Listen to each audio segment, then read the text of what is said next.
Hello, church family. It's the prayer team. This week, we're going to focus on lamenting. And that is not something that we typically talk a whole lot about. So, but I thought it fit really, we thought that it fit well with the sermon and the scripture for today, which is the crucifixion. And I know that there's no way any of us have been able to escape disappointment, grief, brokenness, dreams that are shattered, futures that are unknown. It's impossible to escape that in our world today. And it's not much different than what the followers of Jesus experienced on the day of his crucifixion, his own family, his mother, and even the close disciples. They were in despair, and at that point didn't understand the hope that was going to be coming to them. And so lamenting is really when our souls are wounded. And so we're going to talk about that. Lament truly is a gift from God. And he brings us from despair into hope through his holy scriptures.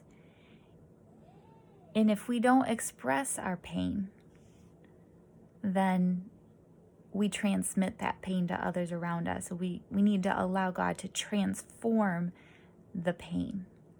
And he sits with us to do that. He even used lamenting when he was on the cross.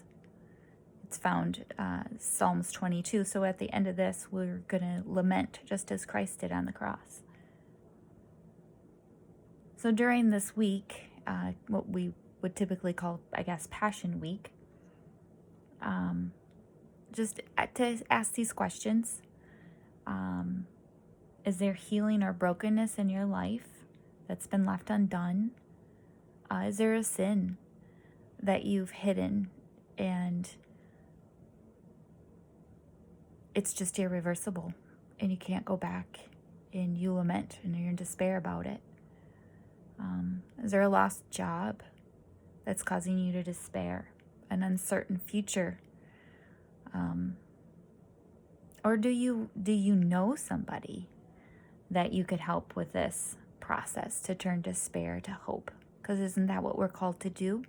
We're anointed to bring healing and hope to the world. So through the Holy Scripture, God, he will sit with you in your pain. So don't try to control it. Don't ignore it, but express it to God in his presence. Something that you think is irreversible. In the lamenting process, God can turn that message into hope. And that message of hope becomes a testimony. Now, even if you cannot think of something right now, read lamenting scriptures so that when the time is upon you, you have the resources of scripture to pray yourself through that process. Scripture will give you a voice to be honest and raw with your pain. So let's consider today, at least right now as a practice, consider Jesus' honest words that he spoke on the cross that comes from Scripture, which is Psalms 22, verse 1. And we'll go through Psalms 22, verse 1 through 5 to kind of finish the lamenting process. But it starts out with, my God, why have you forsaken me?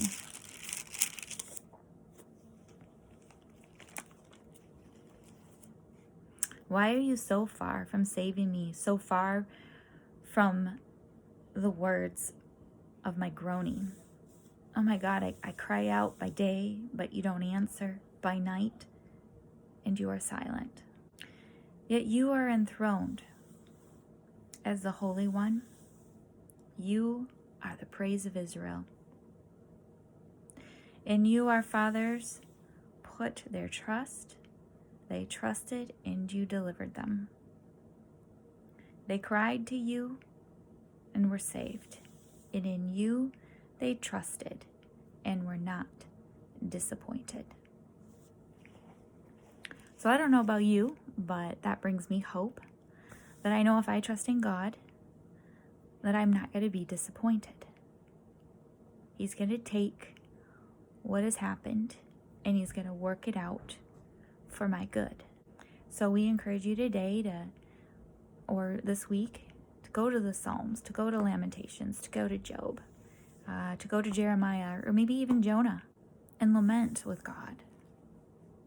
Let him heal you. It's a gift from God.